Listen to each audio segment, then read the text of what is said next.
Have you ever wondered what games you should keep or you should lose? Find out here at Purge Reviews. Have you ever wondered what games you should sell or you should use? Find out here at Purge Reviews. Find out on our top 10 list what games you cannot miss. Don't forget to subscribe to Purge Reviews.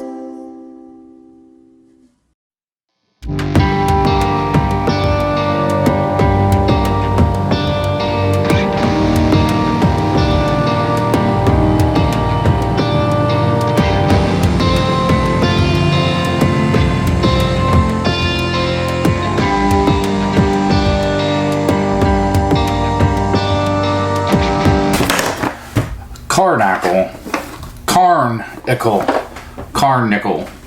This is a game. If you just look at the box, you think this is a children's game. There's some bunnies running around. You've got a train chasing them down and some carrots flying everywhere. And on some levels, it is a game that you can play with kids. I mean, it's a cute little game. The rules are really easy. But if you're playing it for real, this is a cutthroat game. And this is what kind of makes those games go from children's games to filler and back again.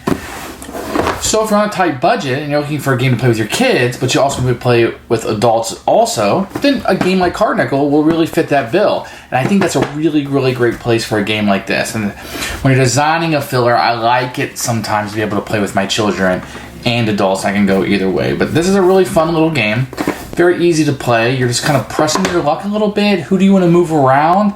But it's 90% screw your neighbor. So that's going to turn some people off. But it's so light and quick and luck that it's okay. Decisions might be a little obvious, but because the game is so short, that's okay. The components are nice. I don't even know, this came out in 6 languages. I don't even know if this is a game that's wildly available or not, but it's one that really surprised me that I think I'm going to keep around. My kids like it. I wish the pieces were bigger. I wish that the components were larger, because it just feels like I'm doing this a lot, you know? But I like it. I recommend it.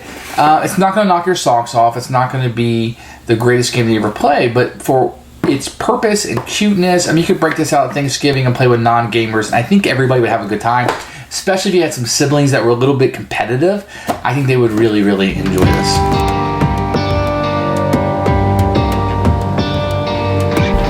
So here's Karnickel, which is a bunny rabbit train game, not something you see all the time. This kind of looked like a kid's game to me, although I play it with my kids. It is a pretty hardcore game, but let's take a look at the components. You're going to get some tiles here, and what you're going to get is these little cardboard carrots, which are actually pretty neat. Just little cardboard. They're a little undersized, but the whole game's a little undersized. It didn't need to be in a box this big. You're going to get a few of these, which just signify what color you are. You're going to get a bunch of little different bunny rabbits. The colors of them don't matter whatsoever. So just like this is a ninja rabbit. This is a pink one that my daughter likes. You got mecha rabbit. What matters is the color this. This can go on any one of these that you want. And actually, if you put it all the way on there, it will cover up the rabbit anyway. So I don't know if you're supposed to like barely put it on there or whatever. You get plenty of these, much more than you need to play the game. Number of players, so it gives you some variety. You're going to have the dice. These feel like stickers that have been put on. Yeah, but I don't... I bought this used, so I'm not sure if you had to sticker this yourself. There nothing in the rule book I think says that, but you're going to have different color sides on them, and then moving the train. You're going to have these tracks. These are hard cardboard. Each one has carrot and a train on it. Some of them have like the busting and and I'll show you how this all works in the flow of the game. And then you just have the rule book, which comes in a few different languages, but it's a fairly good one. The rules are only a couple pages long. Plenty of color. I like that. I always would like English to be on the front, only because I don't have to like bend the book back to get there, but everybody's language probably says that. But I like the picture of the components too. For what's just really a light little kid/adult game, the components are fine. They're good. Carrots are a little hard to pick up. Wish they were a little thicker. But, I mean, everything in here is great. Really no complaints.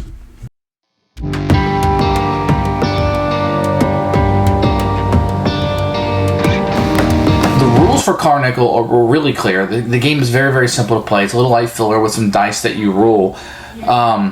The languages, it's in 6 languages, so it covers a lot of bases, and they're pretty easy. So this is a game that could literally be sold at a store.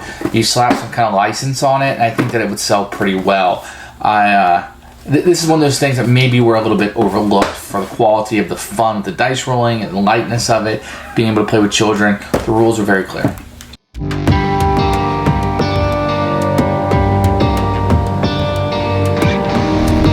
So what you do is you just set the train up in a circle, the tracks. And it does fit nicely together like this. This table's a little uneven. You put the carrots in the center. Everybody starts out with 1. You put the train, when you start the game, there's one of these are doubled, so it starts right there. It's always going to go clockwise. And then you can put your rabbits out wherever you want. It doesn't matter. Well, it matters, but there's no rules to it. Put it wherever you want.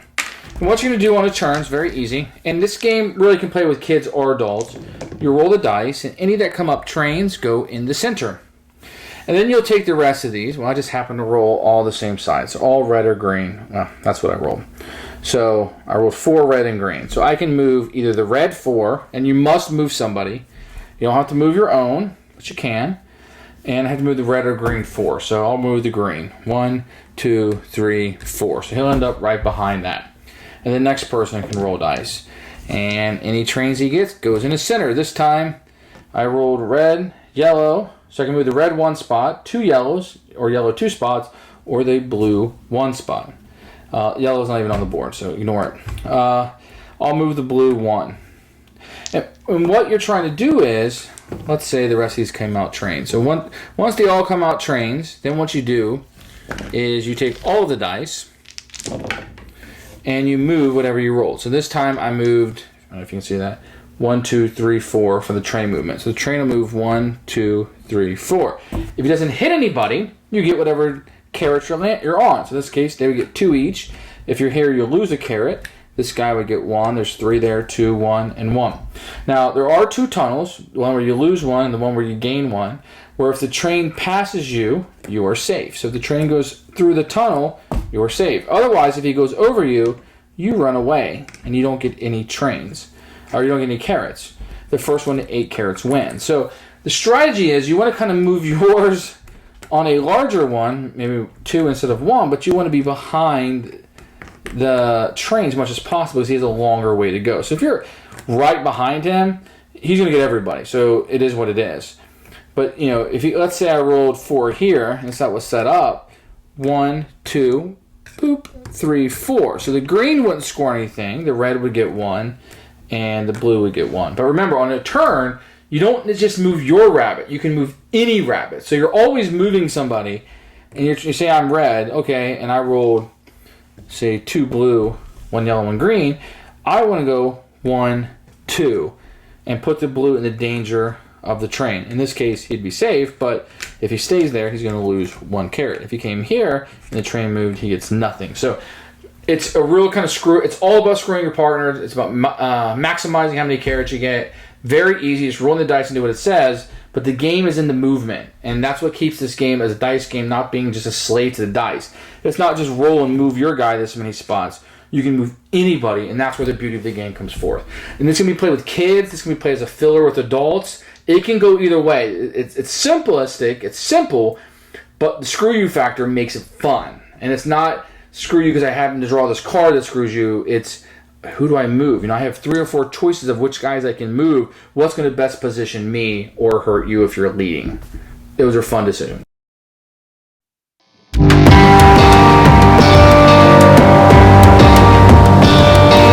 Who should buy this game? Anybody looking for a filler, they can also play with their kids and they want it to go back and forth.